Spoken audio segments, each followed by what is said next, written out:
মাছ খেতে যারা একেবারেই ভালোবাসো না, এই রেসিপিটি বিশেষ করে তাদের জন্যই।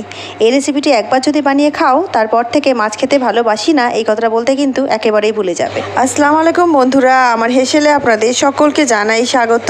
বন্ধুরা, আজকে আপনাদের সঙ্গে শেয়ার করব রেস্টুরেন্ট স্টাইলের কাতলা মাছের একটি দারুণ রেসিপি। যারা মাছ খেতে একেবারেই ভালোবাসেন না, তারা যদি এই মাছের রেসিপিটি একবার বানিয়ে খান বা তাদেরকে বানিয়ে খাওয়ান, তাহলে কিন্তু এই রেসিপিটি তারা বারবার খেতে চায়। আর এই রকম কাতলা মাছের রেসিপি কিন্তু রেস্টুরেন্টে গিয়ে খেতে গেলে আমাদের অনেক বেশি পে করতে হয়, তো সেটা কিন্তু করতে হবে না। যদি বাড়িতে এটা বানিয়ে নেওয়া যায়, তাহলে তো রেস্টুরেন্টে গিয়ে খাওয়ার কোনো দরকার নেই। এটা আপনারা বাড়িতে আসলে কোনো গেস্টকেও খাওয়াতে পারেন, অথবা উইকেন্ডে নিজেরাও বানিয়ে এটা এনজয় করতে পারেন। রেসিপিটি কিন্তু দুর্দান্ত স্বাদের বন্ধুরা। আপনাদের কাছে অনুরোধ করছি রেসিপিটি পুরো শুরু থেকে শেষ পর্যন্ত দেখার জন্য। আশা করছি রেসিপিটি আপনাদের ভীষণ ভালো লাগবে। আর রেসিপিটি যদি আপনাদের ভালো লেগে থাকে, অবশ্যই আমার চ্যানেলটিকে লাইক শেয়ার সাবস্ক্রাইব করে আমার সঙ্গে থাকবেন বন্ধুরা। তো সময় নষ্ট না করে চলুন রেসিপিটি শুরু করা যাক। কাতলা মাছের রেসিপি বানাচ্ছি, তো অবশ্যই এখানে কাতলা মাছ লাগবে। তো আপনারা কাতলা মাছের যে কোনো পিস আপনারা ইউজ করতে পারেন, তাতে কোনো অসুবিধা নেই। এখানে নিয়ে নিয়েছি একটু জলটার মধ্যে দিয়ে দেবো একটু আদা রসুনের পেস্ট, অল্প সামান্য একটু লবণ দিয়ে দিচ্ছি, আর দিয়ে দিচ্ছি পাতিলেবুর রস। হাফ পাতিলেবু দিলেই হবে। বেশ সুন্দর করে রসটাকে এর মধ্যে দিয়ে দেবেন।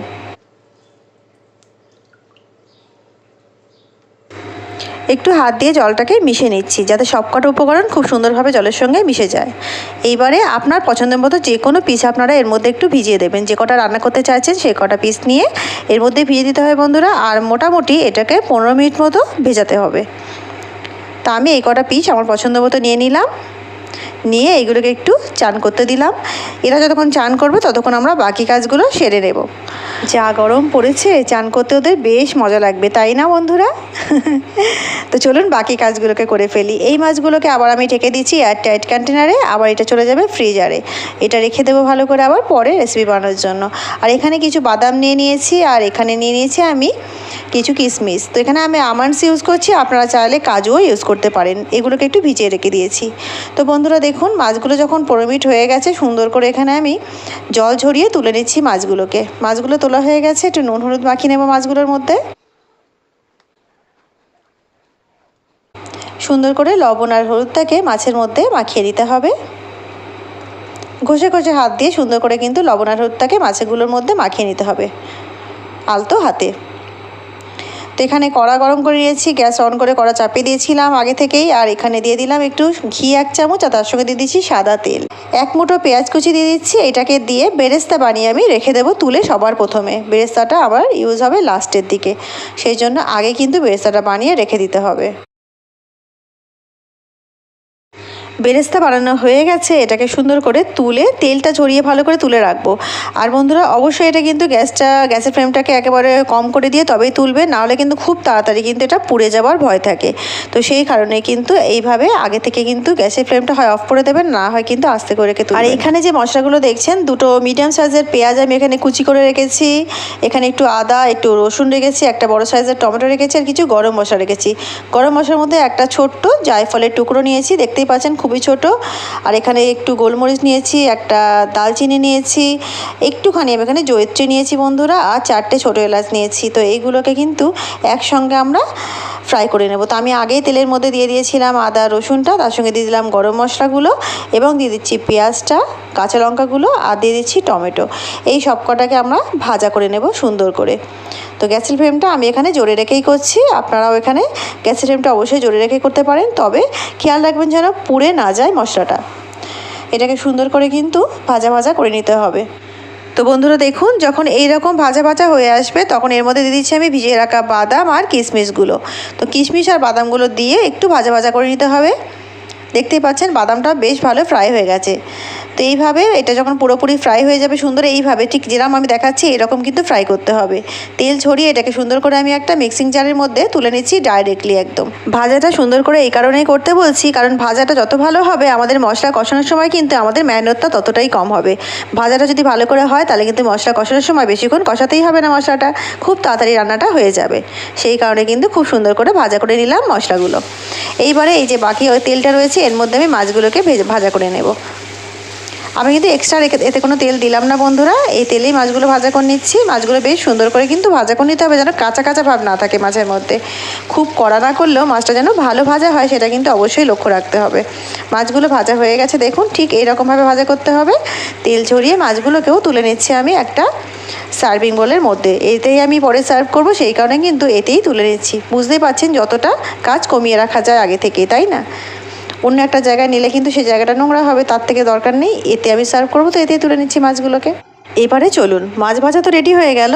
এবারে আমরা কড়ার মধ্যে আরও একটু তেল দিয়ে নিচ্ছি। তেলগুলো কিন্তু একেবারেই কম হয়ে গেছে, দেখতেই পেলেন মাছ ভাজতে ভাজতে।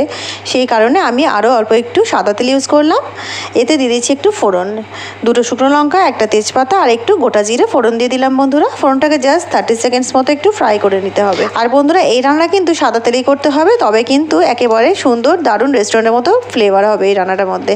সর্ষের তেল দিলে কিন্তু রান্নার ফ্লেভারটা একটু চেঞ্জ হয়ে যাবে, সেই জন্য এটা কিন্তু সাদা তেলেই রান্নাটা করবে। আর বন্ধুরা কথা বলতে বলতে ওর মধ্যে দিয়ে দিলাম সেই বাটা মশলাটা। যে মশলাটা ভেজে রেখেছিলাম সেই মশলাটা কিন্তু আমি পেস্ট বানিয়ে রেখেছিলাম, তো সেই মশলাটাকে দিয়ে দিলাম এর মধ্যে। অ্যাকচুয়ালি রান্নাটা কিন্তু সম্পূর্ণ বাটা মশলাতেই হবে, শুধুমাত্র জিরে আর লঙ্কা আমি এর মধ্যে গুঁড়ো মশলা ইউজ করব। বাকি কিন্তু সবই বাটা মশলাটাই এর মধ্যে দেখতেই পাচ্ছেন, আপনাদের সামনে কিন্তু দিয়ে দিলাম। একটু জলও দিয়ে দিলাম, ওই বাটা মশলাটা বেটেছিলাম যার মধ্যে সেইটা ধুয়ে জাস্ট একটুখানি জল দিলাম, একেবারে সুন্দর করে মশলাটা কিন্তু কষিয়ে নেব। আর এই সময়ই এর মধ্যে দিয়ে দেবো আমরা গুঁড়ো মশলাটা। যেহেতু এই মশলাটা তো ফ্রাই করা আছেই, তো এতে বেশি কষানোর কোনো প্রয়োজন নেই এই সময়টা, তাই একটু দিয়ে দিচ্ছি স্বাদ মতো লবণ, 1 চামচ জিরে গুঁড়ো আর 1 চামচ কাশ্মীরি লঙ্কার গুঁড়ো। ঝালের জন্য আমি এখানে কাঁচা লঙ্কা ব্যবহার করেছি, আর এখানে আমি কাশ্মীরি লঙ্কার গুঁড়ো ব্যবহার করছি কালারের জন্য। এই রান্নার কিন্তু কোনোরকমভাবে হলুদ দেওয়া হবে না, একেবারেই হলুদ আমি এর মধ্যে ইউজ করছি না বন্ধুরা, শুধুমাত্র মাছটা ভাজার সময় যেটুকু হলুদ ইউজ করেছিলাম সেইটুকুই। এইবারে মশলাটাকে সুন্দর করে কষিয়ে নিতে হবে তেল ছাড়া পর্যন্ত মশলা থেকে। তো বন্ধুরা বুঝতেই পারছেন এতে বাদাম দেওয়া আছে, তো কোনোভাবে যেন পুড়ে না যায়, সেই কারণে কিন্তু খুব সুন্দর করে মশলাটাকে কষিয়ে নেবে। আমি গ্যাসের ফ্লেমটা হাই রেখে কষাচ্ছি, আপনারা চাইলে কিন্তু গ্যাসের ফ্লেমটা মিডিয়াম রেখেও কষিয়ে নিতে পারেন। কন্টিনিউয়াসলি কিন্তু স্টিয়ার করে যেতে হবে, লক্ষ্য রাখবেন যেন মশলাটা কোনোভাবেই ধরে না যায়, তাহলে কিন্তু রান্নার স্বাদটা একেবারে নষ্ট হয়ে যাবে। এটা কিন্তু অবশ্যই রান্নার সময় মাথায় রাখতে হবে বন্ধুরা। এই ছোটো ছোটো কারণেই কিন্তু রান্না হয়ে ওঠে অসাধারণ। সাধারণ রান্নাকে অসাধারণ লাগে এই ছোটো ছোটো কারণগুলো মনে করে রান্না করলে। তো মশলাটাকে বেশ সুন্দর করে কষিয়ে নিয়ে ফিরে আসছি, সঙ্গে থাকুন, রেসিপিটি দেখতে থাকুন। তো বন্ধুরা দেখুন মশলাটা কিন্তু বেশ সুন্দর করে কষিয়ে নিয়েছি, মশলার মধ্যে কোনো জল নেই, আর মশলা থেকে কিন্তু তেল ছাড়তে শুরু করেছে। তো ঠিক এইরকমভাবে মশলাটাকে কষাতে হবে। মশলা যখন কষানো হয়ে যাবে তখন এর মধ্যে দিয়ে দেবো 1 কাপ দুধ। আপনারা চাইলে এতে জল দিতে পারেন, তবে দুধটা দিলে বেশি ভালো হয় গ্রেভিটা, তো সেই কারণে আমি এর মধ্যে দুধ ব্যবহার করছি। যদি দুধ অ্যাভেলেবেল না থাকে তাহলে কিন্তু এটা জল দিয়েও করতে পারেন, তাতে কোনো অসুবিধা নেই। আর আমি এটা কাতলা মাছ দিয়ে করছি বন্ধুরা, আপনারা কিন্তু এটা রুই মাছ দিয়েও করতে পারেন, তাতেও অসাধারণ হবে। তো আপনাদের পছন্দ মতো রুই মাছ বা কাতলা মাছ যে কোনো মাছ দিয়ে কিন্তু রেসিপিটি আপনারা বানাতে পারেন, দুটোই কিন্তু বেশ সুন্দর হবে খেতে, অসাধারণ হবে। দুধটা দিয়ে ভালো করে মিশিয়ে নিলাম এর সঙ্গে। এইবারে দিয়ে দেবো এর মধ্যে 1 কাপ জল। 1 কাপ দুধ দিয়েছি, তার সঙ্গে দিয়ে দেবো 1 কাপ জল। কারণ মাছটা দিয়ে যখন এটা ফোটাবো তখন কিন্তু আরেকটু গ্রেভিটা অ্যাবজর্ব করে নেবে মাছগুলো, সেই কারণে কিন্তু আমি একটু জলও ব্যবহার করলাম এর মধ্যে, একটা পারফেক্ট যাতে গ্রেভি আমরা পাই সেই কারণে।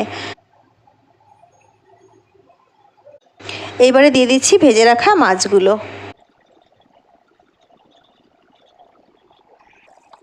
মাছগুলো দিয়ে যেই ফুটতে শুরু করবে সুন্দর করে কিন্তু মাছগুলোকে গ্রেভির মধ্যে ডুবিয়ে দিতে হবে বন্ধুরা। ওপর থেকে দিয়ে দিচ্ছি কাসুরি মেথি।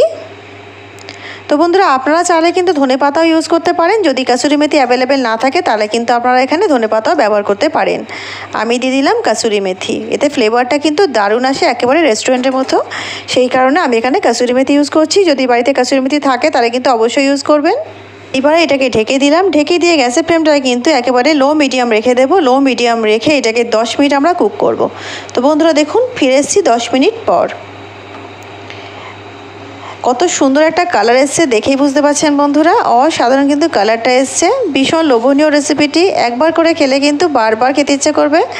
ওপর থেকে দিয়েছি বেরেস্তা, যে বেরেস্তাটা বানিয়ে রেখেছিলাম সেটা ওপর থেকে দিয়ে দিলাম, আর একটুখানি সামান্য রেখে দিলাম ওটা ওপর থেকে যখন সার্ভ করব তখন দেওয়ার জন্য।